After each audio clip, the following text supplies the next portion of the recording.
Murder. Chalk outlines. DNA tests. Blood. Anonymous tip. Beheadings and disembowelments. Fingerprints. The yellow tape that they have on crime scenes. Witness statements.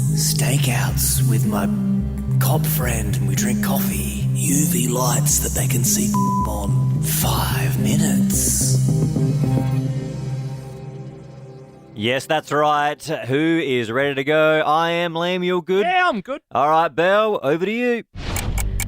For today's podcast, I want to just give it a little warning first. Guys, I know that you like to kind of have a guess at who's done the murder. Yeah, don't for this one? Not today. Oh. This is ongoing. Okay. Oh. So, right, yeah. and there is someone in this situation that has, for now, been cleared. So we can't. What if I pointing say fingers. I think it is this person allegedly? It's a fine line you walk there. Oh, yeah. But Look, no one wants to end up in court Yeah. over a little pod we put up on a Sunday. Correct. I'll call it as I see it if I see it. You you know can what I mean? think things. You can keep that to yourself. Because we've got that sort of innate detective. We're a lot like Sherlock and Watson. Mhm. Yeah. Okay. I'm Sherlock. Well, we're staying in Australia today for this one, and we're only going back to 2015, hence my warning for this. So 2015 over in WA, I want to talk about the disappearance of Jenny and Ray, a lovely couple around their 50s. They went out on a camping trip and they never came home. They did go with another friend named Graham, and he made it home safely. Now, Jenny and Ray were out camping and they were gone for a few weeks, and that wasn't anything really suspicious until their dog Ella rocked up at a town nearby, which is apparently only 90 people live in this town. So when the dog walked through, everyone was like, all right, well, where's this dog from? It's got a collar. They obviously made a call, found out who it belonged to. They contacted the family, and this is where the search began. They did find Jenny and Ray's camping site in a campground in the middle of nowhere. They found their cars, their tents, and it looked like they were just gone for a walk and never came back. There was half-drunk coffee on the site. There was food lying around. Their cars were unlocked. It was very much like, all right, well, they've just propped around the corner and they haven't come back. Obviously, in a big extensive search was done around the campsite, and days went past of finding nothing. Weeks went past of finding nothing. Both Ray and Jenny still weren't to be found. It was almost 10 weeks by this point where they were just like, well, they can't be surviving anywhere in the bush.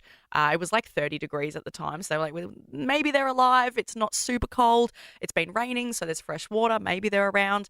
And there's also over 100 mines, old, really deep mines around. So they had to search all these mines, the bush, everywhere.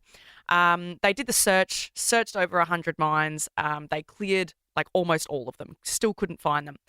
And so this is when obviously the media are like, okay, well, we need to start reporting on it. So can we just have a scope around and film some stuff? And the police are like, yep, sure, go for it.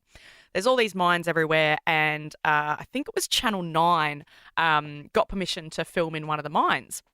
And they're like, all right, cool. We'll just we'll film in one of these mines. Can we just get someone going down it, and we'll get a shot of you searching the mine? This guy who used to be a firefighter is doing the check.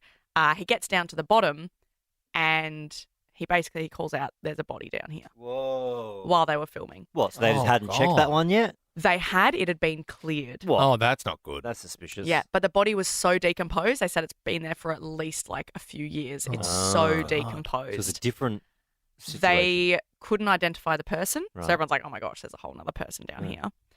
They did a DNA check. Somehow it was so badly decomposed, but it was Ray.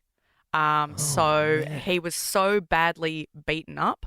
Now, we don't know if it's from a fall, don't know if it's from somebody else. He had back, neck, face, head, hands, ribs, everything.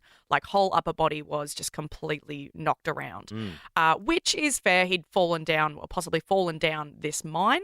The mine was very narrow, but it opened up at the bottom, and he was found tucked on the side, on his back with his legs a bit out, which they also said looks like he's been dragged. There was severe injuries to his hands, and they said he may have been punching, or he also had blood everywhere around him. He was shirtless as well, odd.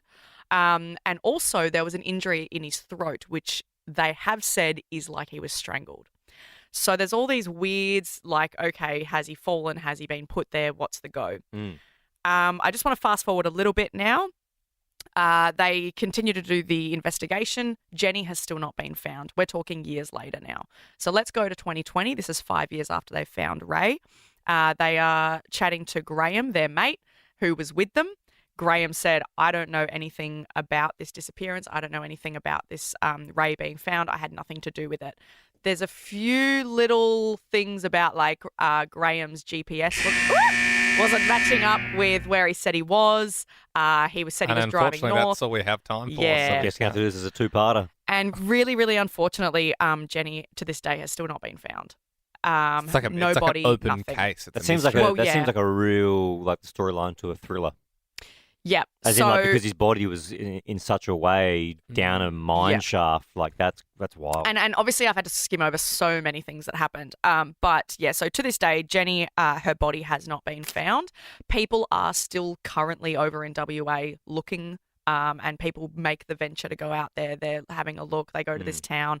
Everyone is still trying to find, well, a body. I also feel sad for the dog. I know that's like a weird thing, but like imagine if you know what I mean? The dog is the dog running Ella, around trying to like alarm people. I'm like, oh no, it's like something from a movie or something. And she was like a rescue Great Dane.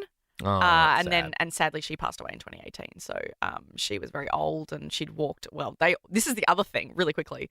Ella, the dog, from where their campsite was, it was like hundreds, it was 30 Ks away from where she was found in this was town. the dog dropped off in the town or something like that? The dog didn't have any like scabs or injuries. Yeah, it's a long walk for a dog. It is. And the dog looked like hungry and thirsty, but not like it had been walking dogs 30 go Ks. pretty far though. 30 Yeah, Ks isn't that far for a dog. Yeah, but like the dog's hands were apparently like fine. So they're Dog's like, well, hands maybe. were okay. Well, you know, pause. It's 30 but, Ks for a dog. It's fine. Yeah, but then there's questions about like, well, did someone pick up the dog and then drop it there? Yeah. And there's also people that saw Graham on the side of the road at night. But he has, he's all good. But Ray's death was ruled by the coroner as a homicide. Whoa. So it has been ruled as a homicide, but we don't have anybody that's been arrested for it. Wow. All right. Well, we'll catch you for the next one.